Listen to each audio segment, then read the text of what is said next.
Então, boa noite, gente. Vamos começar aqui o nosso Boa grupo de noite. estudos. Boa noite a todos.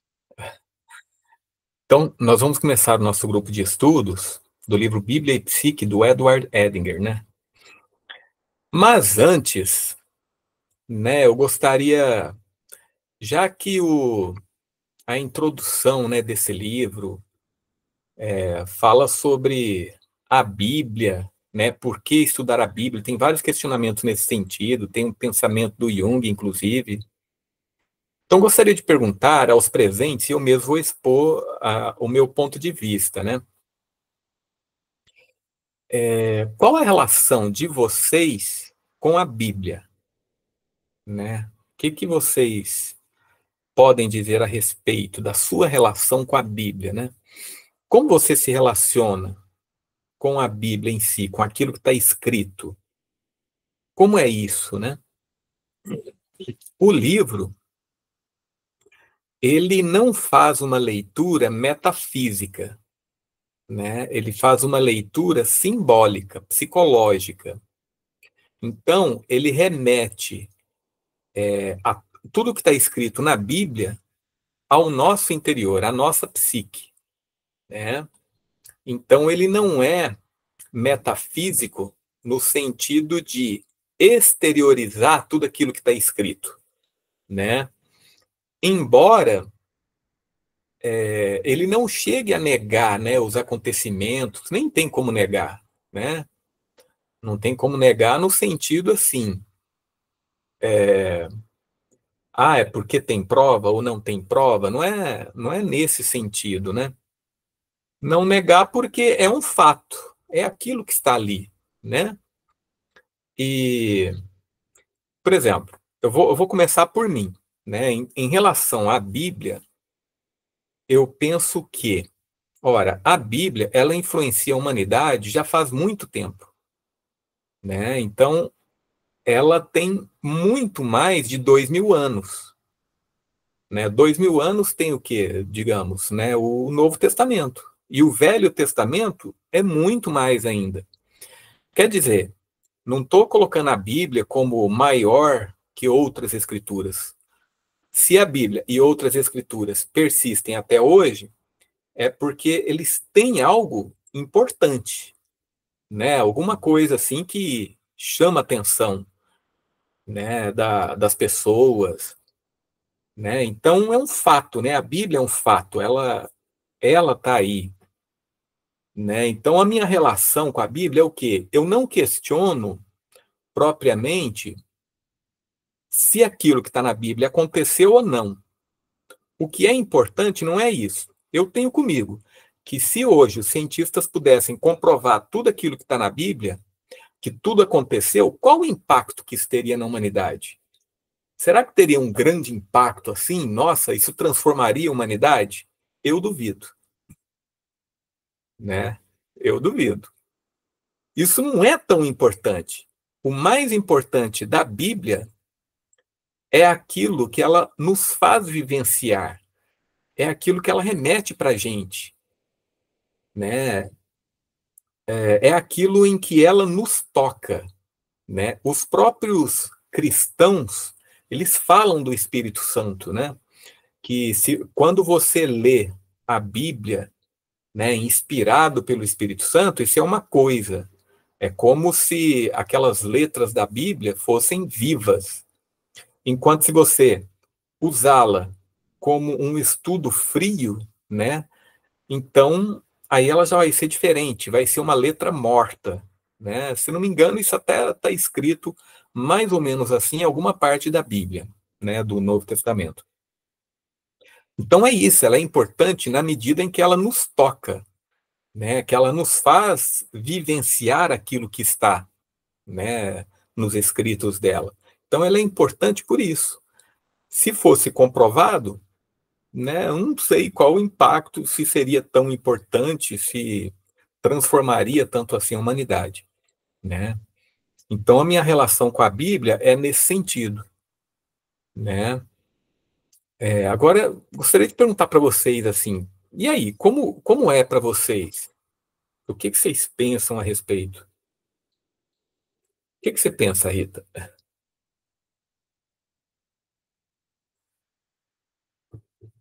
Assim, do seu jeito, né? Isso. Então, olha, o que que eu vou te dizer? Eu, na realidade, eu estou tentando agora, vamos dizer assim, fazer as pazes com Deus. Mais ou menos por aí. Eu sempre fui muito assim, li muito a Bíblia, só que depois, eu deixei assim de acreditar naquilo. Para mim não fazia mais sentido. Só que também eu não conseguia viver sem acreditar em alguma coisa, sem, sabe que é só isso aqui, não dá.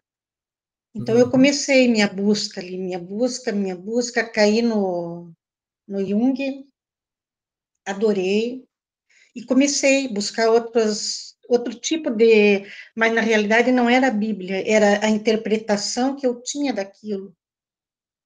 Sabe, eu assim, vamos dizer assim, que eu botei muita expectativa e eu queria que aquilo atendesse a minha expectativa. Então, a minha relação agora tá bem confusa, vamos dizer assim, bem confusa. Mas eu também não acredito que se...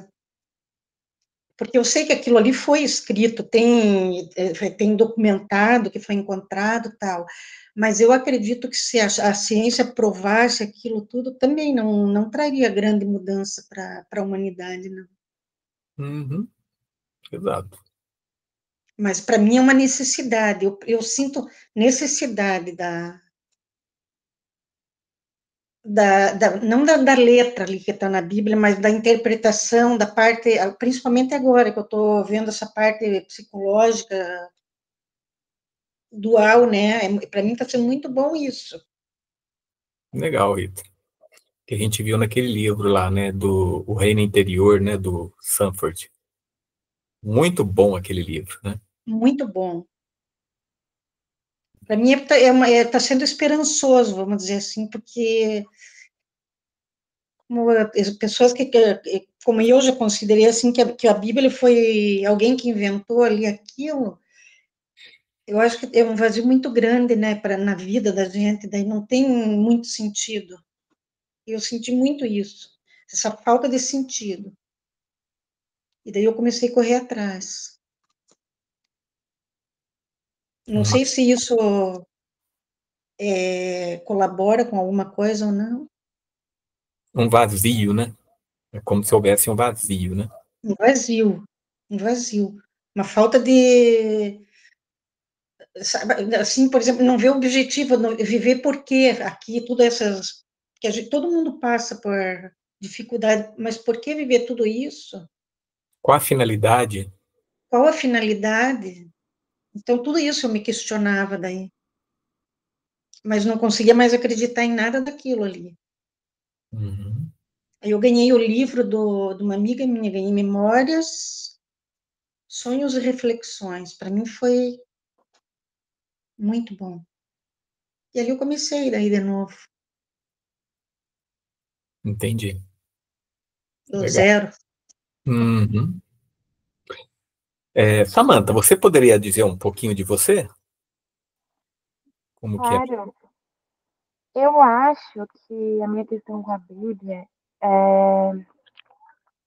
se define pelo fato de que os dizeres das religiões nunca me convenceram. Então, eu nunca consegui enxergar Deus da forma como as religiões pregam. E aí eu pesquisei sobre várias religiões, assim, e eu nunca consegui achar algo que fosse compatível com como eu enxergava, ou como eu sentia Deus, ou como eu via Deus. Eu sempre vi muito o lado condenatório, assim, das religiões mesmo, assim, né? E também de como enxergam ou demonstraram Deus como alguém condenatório também. Isso não me convencia, isso não me causava admiração ou proximidade com Deus. E aí eu faço psicologia, né? Eu tô no último semestre, esse semestre. E aí eu acho que eu passei a grande parte da graduação acreditando que existia Deus, mas não tendo uma proximidade ou não indo atrás de ler a Bíblia ou etc. E aí, no semestre passado, aconteceu a mesma coisa que a Rita falou. A vida perdeu sentido. Eu não via um... Eu nunca me convenci muito de, tipo, vou trabalhar só para conseguir dinheiro. Para mim, tinha que ter um sentido. Tipo, eu vou levantar todos os dias e fazer esse trabalho por quê? Para quê? As coisas sempre tiveram que ter um sentido mais profundo. E aí eu acho que eu fui inclinada a buscar Deus, comecei a frequentar uma igreja, mesmo não concordando com os dizeres, e aí comecei a ler a Bíblia. Mas eu vejo, quando eu leio a Bíblia, assim, eu li bastante livros do Sam Ford também, e eu vejo muito Deus, basicamente da forma como ele descreve, assim. Eu acho que os dizeres da Bíblia são de maneira mais simbólica, representando o nosso interior, através de mitos ou através de metáforas. Mas, ao mesmo tempo, também acredito que tem um ser superior que acompanha a gente de fato, né? Que interage de fato ali. E eu acho que eu enxergo dessa forma, assim. Então, eu acredito nos dizeres da Bíblia. Acredito também que ela pode, sim, ter sido modificada. Então, tem coisas que, se alguém me mostrar que foi mudada, eu não vou duvidar, sabe? Mas eu acredito que os dizeres da Bíblia vêm muito mais em formas de metáforas ou se referindo ao mundo interior e não tão concreto como a maioria das pessoas interpreta. Entendo. Então você está lendo muito o Sanford, né? Sim. Então, e outro escritor é esse que a gente vai ler agora, né? O Sim. Edinger. Nossa, o Edinger tem uma obra muito interessante. E o interessante, assim, do Sanford e do Edinger é que a leitura deles é muito mais simples do que a do Jung. Embora do Jung também fale muito, né, sobre a experiência de Deus, né? Então, vale a gente colocar aqui também uma entrevista, né, que o Jung deu para a BBC, onde foi perguntado para ele, né? E aí, você acredita em Deus? Aí ele deu uma pausa, acreditar, né? Ele ficou pensando assim, até tem um vídeo, né, que mostra ele. E aí ele falou assim: eu não acredito, eu conheço, né? Eu sei que existe. Então, assim, o Jung é interessante porque essa coisa de acreditar, ele não lida com acreditar, né? Acreditar é um esforço de ideias, é um esforço de imaginação, né? Então ele sabe, ele conhece, quer dizer, ele tem uma relação, né, com Deus. É isso que ele quis dizer, né, para a BBC. Bem, mas então terminando essa primeira parte aí que a gente fez, eu vou fazer a leitura aqui do texto. Deixa eu compartilhar, né, esse texto aqui. Vamos lá. Então, deixa eu passar para Picture in Picture. Isso.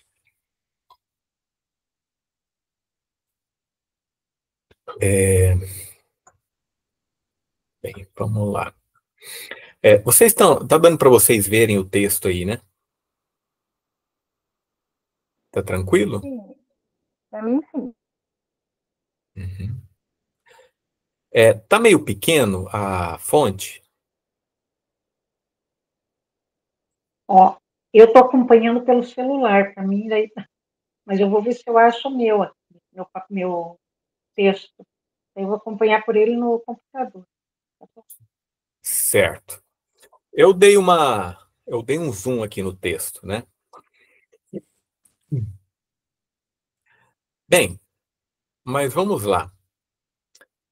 Então, começa com uma visão integradora para a fé e a psique na modernidade.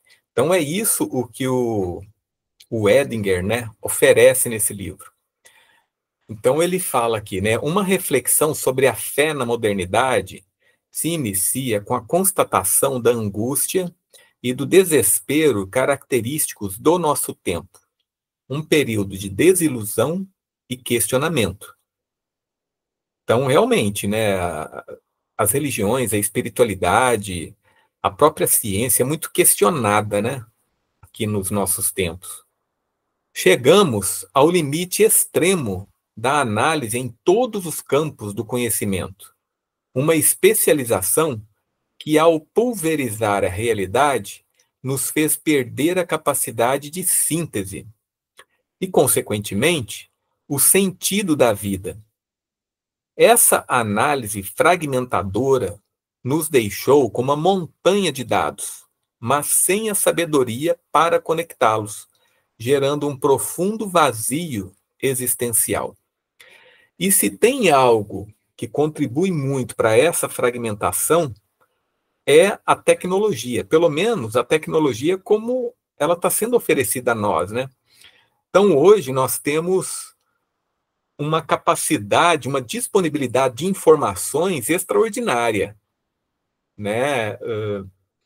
Então, uma pessoa, por exemplo, entra numa rede social, ali ela é bombardeada, né, por várias informações, né? Apesar de que elas direcionam de acordo com o interesse da pessoa. Mas mesmo assim, né, nos chega, a coisa fica muito fragmentada, né? E a gente fica com essa concepção de que tudo não tem conexão entre si. Todas essas coisas, todas essas informações, é como se fossem motivos ou temas isolados, que não se conectam entre si, né? As próprias especialidades, então, por exemplo, um médico hoje, você tem que ir num médico especialista, né? Especialista de rins. Mesmo se você for num médico, como é que se fala? Um médico assim que trata os ossos, né? Eu esqueci. Ortopedista. Ortopedista. Você vai no ortopedista, você tem que ir no ortopedista ou de joelho, ou de cotovelo, né? Ou de coluna, né? Você tem que ir no especialista. Então já não vale mais você ir no ortopedista, é um ortopedista generalista, né? Então, assim, geralmente a gente vai procurar o especialista daquela área, né? Então, as coisas estão se fragmentando a tal ponto, né, que a gente perde o sentido, porque o sentido ele vem muito da conexão, vem muito da rede, né, da rede de conexões que nós fazemos. E se falta isso, qual o sentido? A gente não vê o geral, a gente não vê a coisa global, né? A gente vai muito no detalhe. Então é isso que prejudica, né? Justamente o que a Rita estava falando assim, né? Para a gente aí, essa perca de sentido. E aí ele continua, né? Para resgatar essa visão de totalidade, é preciso recorrer a grandes vozes que ofereceram caminho de síntese, superando a fragmentação. Entre elas, destacam-se Teilhard de Chardin. Este pensador propôs uma visão místico-científica, na qual a humanidade representa o ponto em que o universo, após bilhões de anos de evolução, finalmente se torna consciente de si mesmo. O ser humano descobre que não é uma peça isolada, mas o ponto de convergência da própria vida universal, o local onde o cosmos reflete sobre si e decide seu futuro. Essa descoberta traz consigo uma vertigem e uma imensa responsabilidade. É interessante, gente, que isso que o Teilhard de Chardin coloca é mais ou menos aquilo que o Jung falou, né? Assim, ele coloca, né, o Teilhard de Chardin aqui, que o universo, né, ele está numa tendência a se tornar consciente de si mesmo. O Jung, né, ele fala que o ser humano é como se fosse um espelho, onde ele reflete o Criador, né? E o Criador, ele se olha através do ser humano. Tanto que na Bíblia fala, né? Façamos o homem à nossa imagem e semelhança, né? Então, assim, como o ser humano é a semelhança de Deus, Quer dizer, podemos pensar como um reflexo, né? Como um reflexo do próprio Deus. Então, assim, na medida em que Deus olha para o ser humano, ele está olhando para si mesmo também, né? Então, essa visão de Teilhard de Chardin não é muito diferente da do Jung. E aí vamos para uma citação do autor, né? Duvido que haja para o ser pensante instante mais incisivo do que aquele em que, caindo-lhe as escamas dos olhos, ele descobre que não é elemento perdido nas solitudes cósmicas, mas que é vontade universal de viver que nele converge e se hominiza, né? Então, olha só, o próprio universo, né, se descobrindo no ser humano. E aí, temos a citação aqui de Huberto Roden. Através de sua filosofia universica, Roden defendeu que toda a realidade visível é apenas uma versão do uno misterioso e invisível. Essa visão supera as dicotomias clássicas, como sagrado-profano, natural-sobrenatural ou matéria-espírito, propondo uma mística capaz de ver o uno no verso. Não se trata de panteísmo, mas talvez de um panenteísmo, como o do apóstolo Paulo, que afirma que em Deus vivemos, nos movemos e existimos. Cada ser concreto é uma epifania, uma manifestação parcial do mistério divino. Então, é interessante que ele traz isso aqui. Não se trata de panteísmo, mas talvez de um panenteísmo. O que é isso, né? Então, essa palavra é composta de pan, que quer dizer tudo, né? Em tudo. Ente, né? Então, tem esse radical aqui, né? Ente. Ente quer dizer o ser, né? Quer dizer, é como se o ser estivesse em tudo, estivesse em todos, né? Então, daí ele afirmar, né, que é semelhante, essa afirmação é semelhante ao do apóstolo Paulo, que afirma que em Deus, né, que Deus é um ser. Então, assim, em Deus nós vivemos, nos movemos e existimos. Cada ser concreto é uma epifania, é uma manifestação de Deus, né? Então, é outra visão interessante também. E aí ele traz o Carl Gustav Jung. Um destaque especial é dado a Jung, que, partindo de um campo empírico, chegou a conclusões semelhantes. Ele observou que a psique é formada por imagens que nem sempre se explicam pela história pessoal.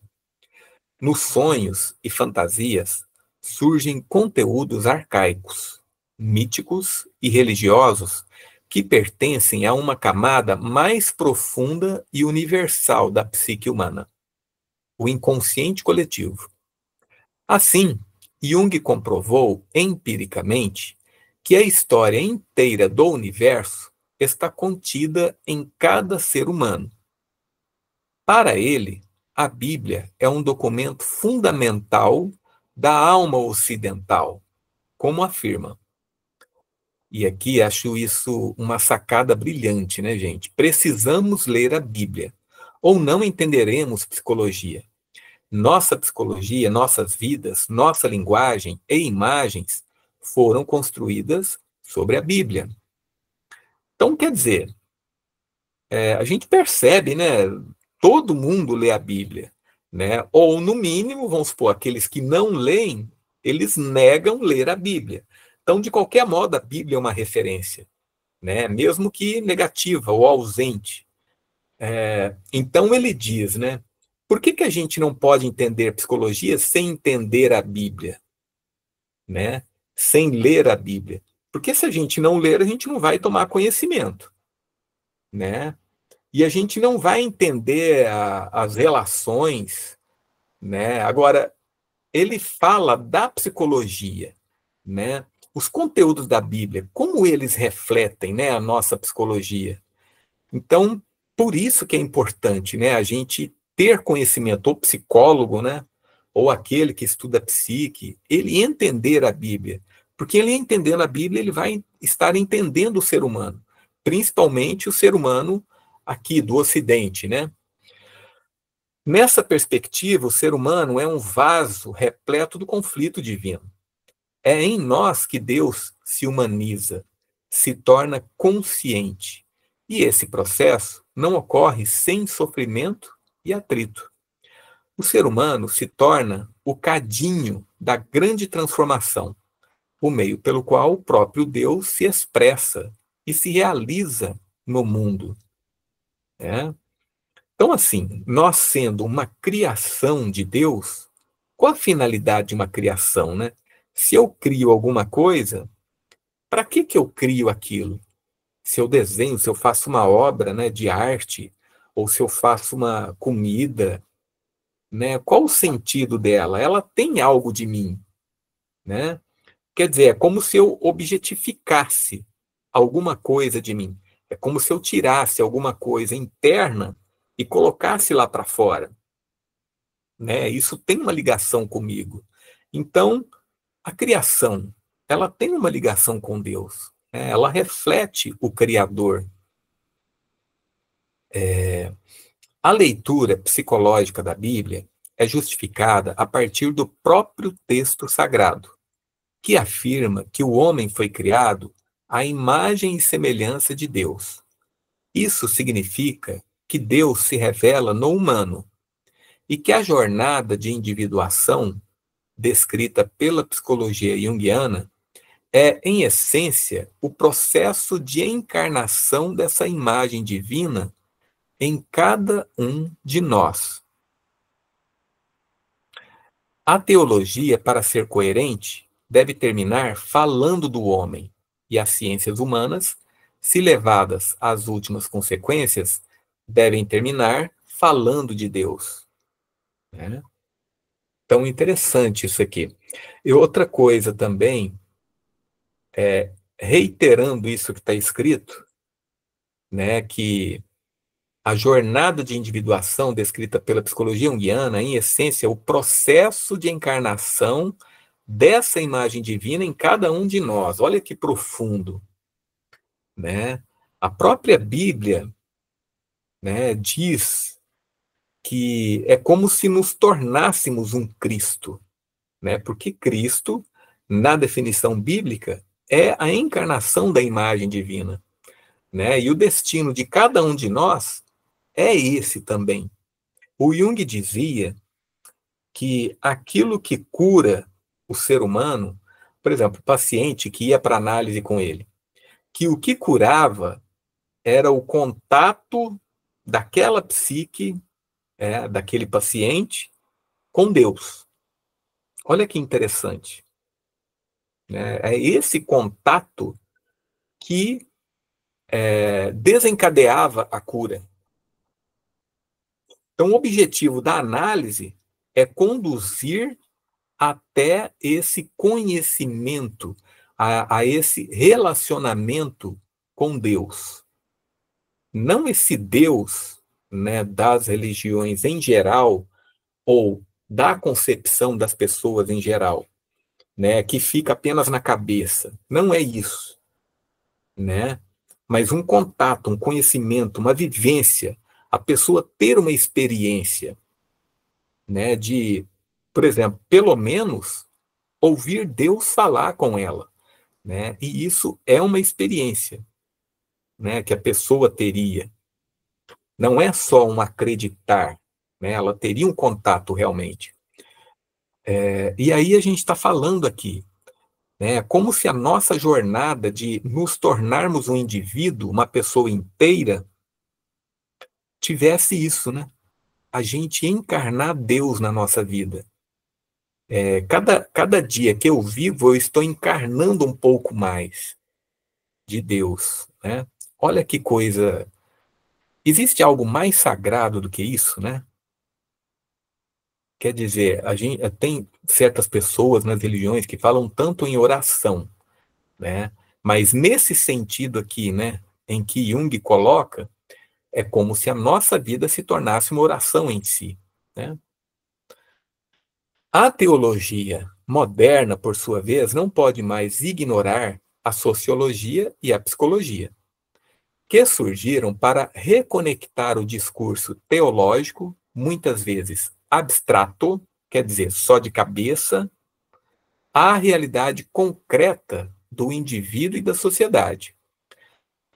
A disputa entre psicólogos, que priorizam o indivíduo, e sociólogos, que priorizam o social, é uma falsa dicotomia, né? É uma falsa divisão ou conflito, né? Indivíduo e social estão em uma relação dialética, inseparável.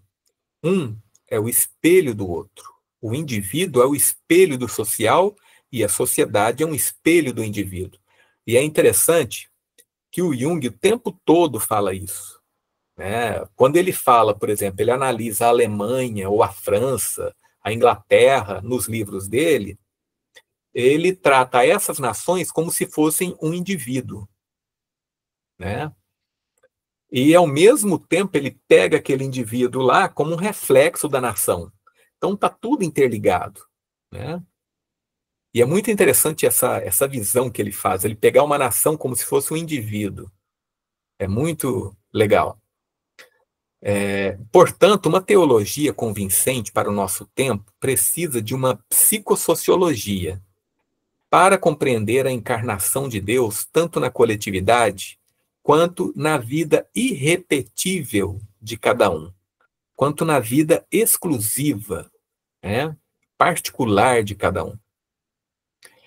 A busca culmina em uma profunda reflexão. Onde encontrar Deus?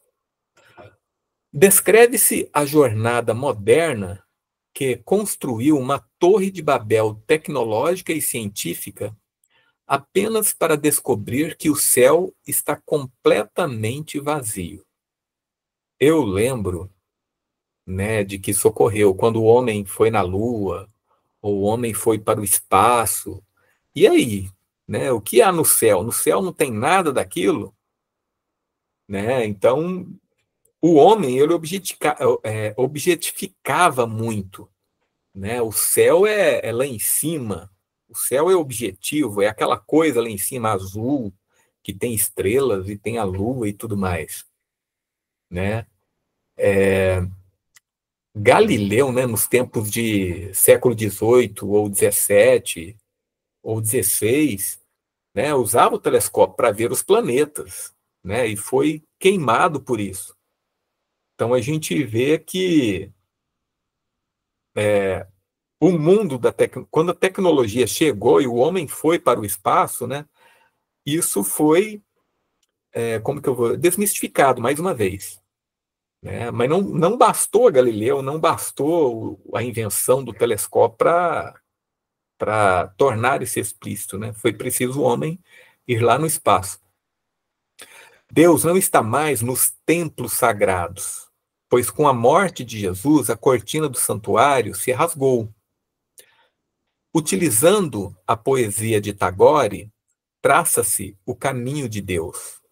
Ele deixou o seu templo para estar com os trabalhadores, mas depois os deixou para estar com os verdadeiramente marginalizados, os mais pobres, mais humildes e perdidos. Né?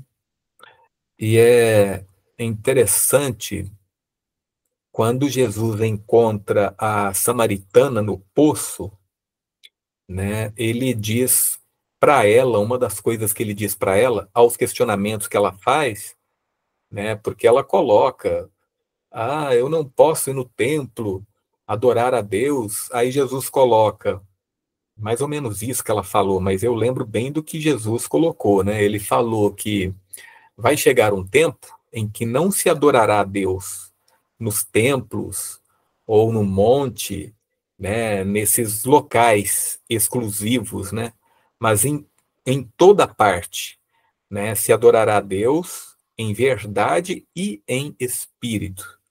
Quer dizer, Aí ele colocou que se adorará a Deus mais em atitude, né? Na atitude interna. Então, isso é interessante.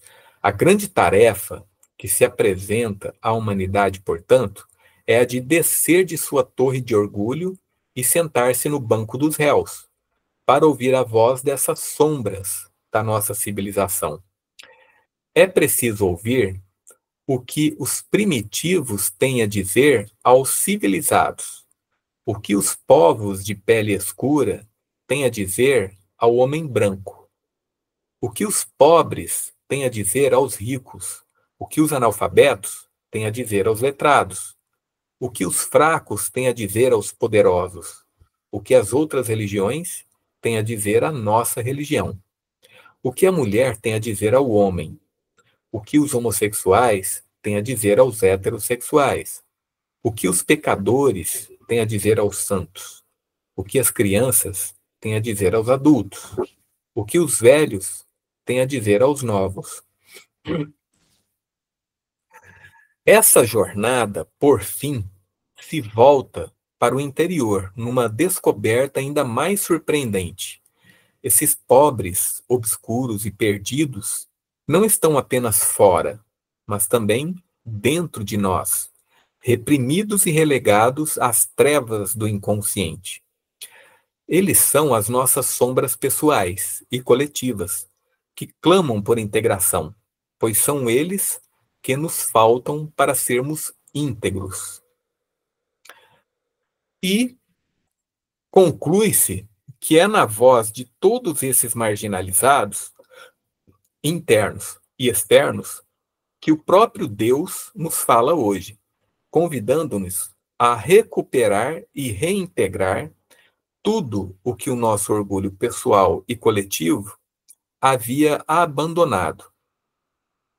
Apenas assim estaremos prontos para construir uma história nova, onde todos possam partilhar a liberdade e a vida, e onde Deus possa finalmente ser tudo em todos. Né?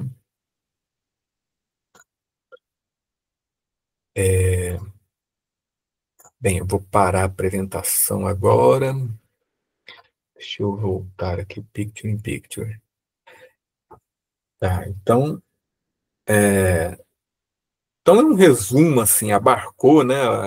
Essa introdução, ela é bem extensa, né? Mas acho que esse resumo, ele abarcou bem tudo, né? Pessoal, gostaria de ver com vocês aí se nessa leitura que fizeram, ou até na leitura do resumo, parece que alguns aí fizeram a leitura do resumo, ou alguém que leu alguma parte do livro, tem alguma coisa que vocês destacaram, que vocês gostariam de falar para a gente aí?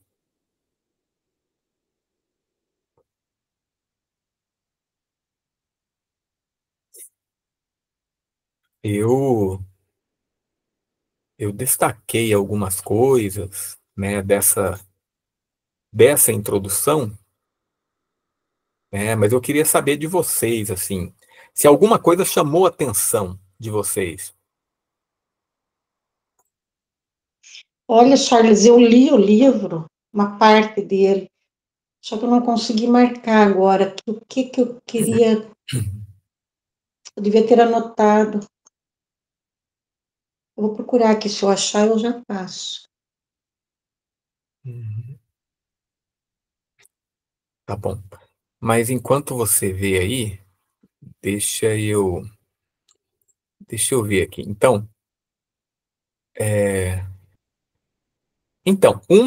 um destaque foi justamente esse que foi lido, né? Que eu achei interessante aí. Outra coisa é isso aqui, né? Cada pessoa que está dentro do Huberto Golden, no livro, né? Cada pessoa ou qualquer outro ser do universo é versão parcial do Deus, que, embora invisível, é criador de cada ser visível, vertendo-se parcialmente em cada um deles. Outra parte aqui. Na sua visão, o que se costuma chamar de profano, natural e imanente é a versão visível do sagrado, sobrenatural e transcendente, né? Deixa eu ver aqui.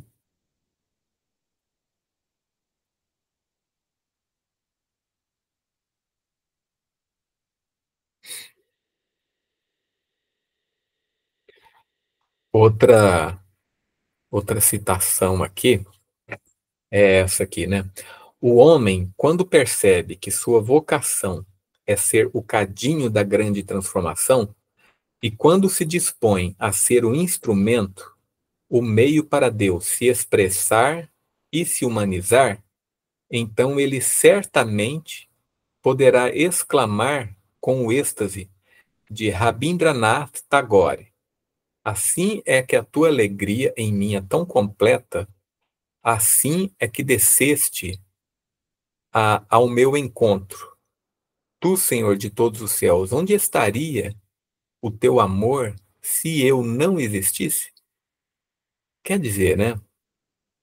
Parece ser esse o sentido. Onde estaria, né, o amor de Deus? Qual seria o objeto desse amor, né? Se o ser humano não existisse, né? Então seria uma obra de amor, né?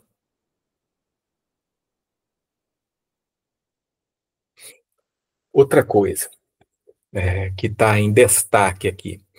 A Bíblia é gigantesco testemunho das lutas que a alma individual e coletiva realiza para tornar-se consciente de si mesma.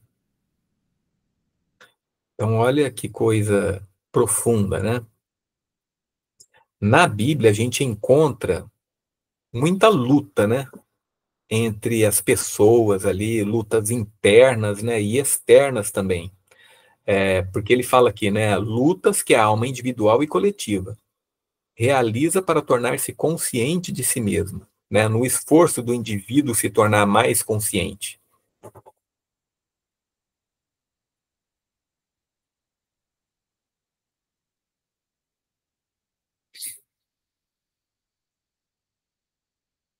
Eu não estou conseguindo achar minha dúvida, eu vou imprimir para mim, eu só sei quando eu vou grifando, aí eu acho. Sim, sim. Não estou conseguindo encontrar aqui. Mas eu vou lendo aqui outro destaque que é interessante, né? Olha só, a leitura psicológica junguiana, portanto, é justificável e legítima já a partir da primeira página da Bíblia, onde, aliás, também se diz que Deus viu tudo o que tinha feito e era muito bom, e descansou depois de toda a obra que fizera, depois de toda a sua obra de criação. Isso está em Gênesis. Em outras palavras, Deus fez completamente o que se propusera a fazer. O resto cabe a nós. Somos nós que devemos continuar a criar e não ficar pechinchando para que Deus continue a criar, poupando o nosso trabalho. Para isso, recebemos tudo. Temos em nós a imagem e semelhança do próprio Deus. Somos chamados a descobri-la e fazê-la emergir, encarnando-a em nossas vidas. O que isso significa? O resto da Bíblia conta. Todo o mistério de Deus e do homem está centrado na encarnação de Deus, ou da imagem de Deus que está em cada um de nós. E a expressão máxima disso é a pessoa de Jesus, né?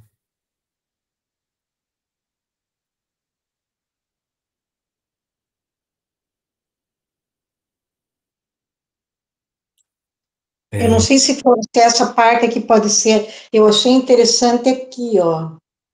É por isso que Jung dizia, na última carta que escreveu a Miguel Serrano, parece-me que nunca se perdeu nada de essencial, porque a matriz está sempre presente em nós, e a partir dela pode-se reproduzir o original, caso necessário. Eu achei bem forte isso aqui, né? A matriz, no caso, seria vamos dizer assim, a centelha divina, Deus, né, o Deus em nós. Sim, Eu sim. entendi assim.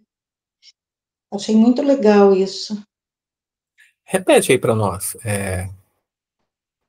Aqui. É por isso que Jung dizia, na última carta que escreveu a Miguel Serrano, parece-me que nunca se perdeu nada de essencial, porque a matriz está sempre presente em nós, e a partir dela pode-se reproduzir o original, caso necessário.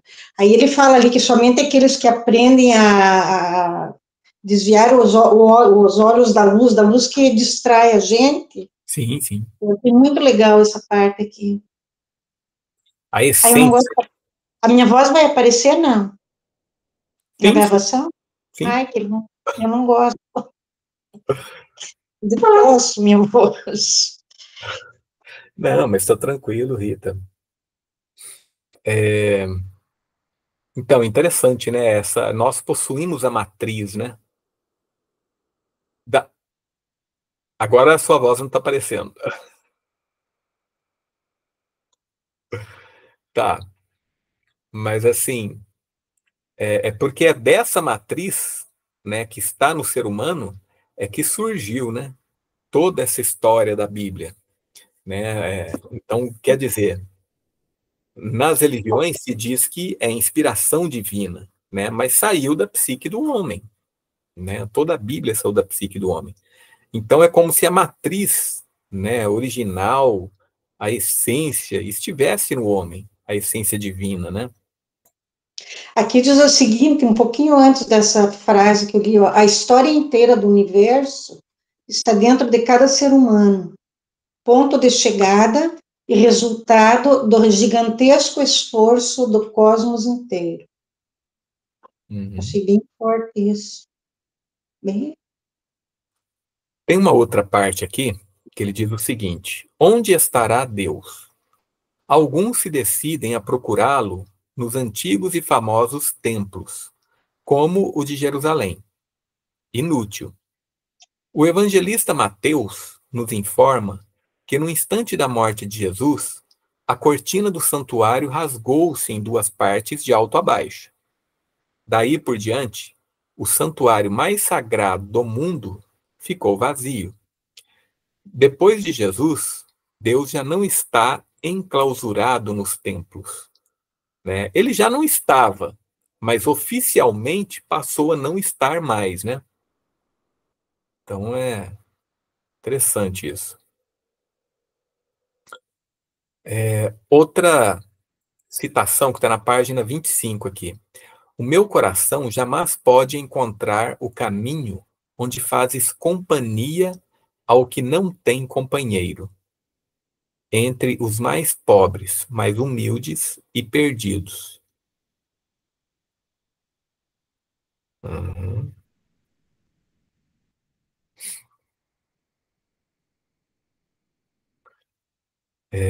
Na voz, mais adiante, né, página 27. Na voz de todos os pobres, obscuros e perdidos, que estão dentro e fora de nós, é o próprio Deus que nos fala, nos convidando e desafiando a recuperar e reintegrar tudo o que o nosso orgulho e autossuficiência pessoal e coletiva havia perdido ou abandonado, né?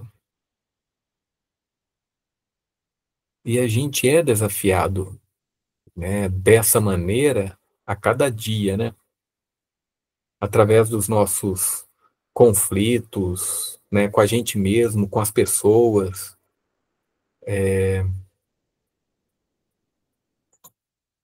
Então, é isso aí. Bem, gente, acho que é tudo por hoje aí. Vamos, vamos terminar. Alguém gostaria de fazer algum comentário, alguma coisa? Acho que a partir da semana que vem, né, essa introdução é mais para dar um conhecimento geral, né? Mas a partir da semana que vem a gente já começa, a semana que vem não, na próxima quinzena, né? A gente já começa com tudo aí no livro, né? No primeiro capítulo. Tá bom? Aí, obrigado aí pela participação de vocês, tá? E Obrigada, Sérgio. Foi muito bom. Gostei muito. Me agradeço, muito obrigada. Muito falou. legal. Então tá, gente. Obrigado aí. Ótima noite. Até mais. Ótimo, Tchau, até tchau. Até mais. mais. Tchau, gente. Boa noite. Boa noite.